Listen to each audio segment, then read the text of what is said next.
if you're right, Destiny, and I don't think you are, but let's say you are, then what is the best thing that a Democrat should do right now? What Your are you moral advocating that a obligation, Democrat your moral do? obligation is to fight in whatever way you can until the other side is ready to go back to Are there any civility. limits on that?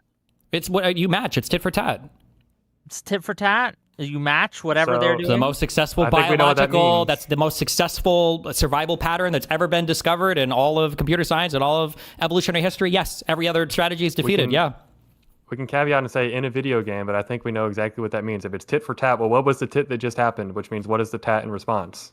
Like, is that not a problem? Wait. Are you implying that the You other just said side? you said Hold. Wait. the solution is go Wait. tit for Are tat, right? Are you implying that I'm worried that Republicans are going to call for violence now? Because No, they've no. already all done that. What are you talking about? Okay, and I'm saying the tit for tat. We've had the tit, and now you're saying that what has to come next is the tat. And I I love just tits. Yeah, and that's where we've been for 10 years since 2016. Is the back and forth. Yeah, and the other side is unwilling to return to civility. So yeah, I would look though at who have been the most effective political leaders as far as actually effectuating real change in the country, really throughout its history. Is it the people? Just to take one example, was it MLK? Was it Malcolm X? Was it the one who said, let's actively practice civil disobedience as we're being hosed down, as we're getting dogs set on us?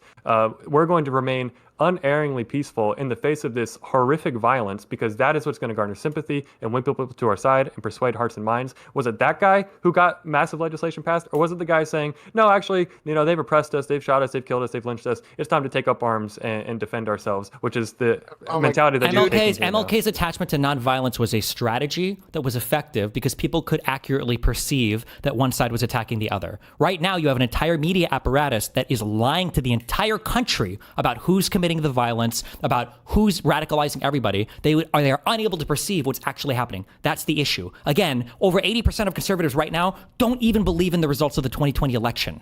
MLK's strategy only worked because people actually saw what was happening, and you didn't have a whole AI system of fucking Russian bots and all this other crazy conservative shit who have all decided, I guess we could fucking lie as long as we, spread our message. That's the difference. If people couldn't actually perceive MLK, the children and everything getting attacked by dogs and shit, then it would have been a dog shit strategy.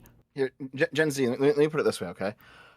Pacifism only works as a tactic if your opponents actually have a moral compass, right? Like, Gandhi worked against the British Empire. He would not have worked against the German Empire because there's a difference in how these two enemies operate. You cannot simply lie down and let your opponents destroy you and hope that your suffering moves their hearts. Not if their hearts aren't going to be moved.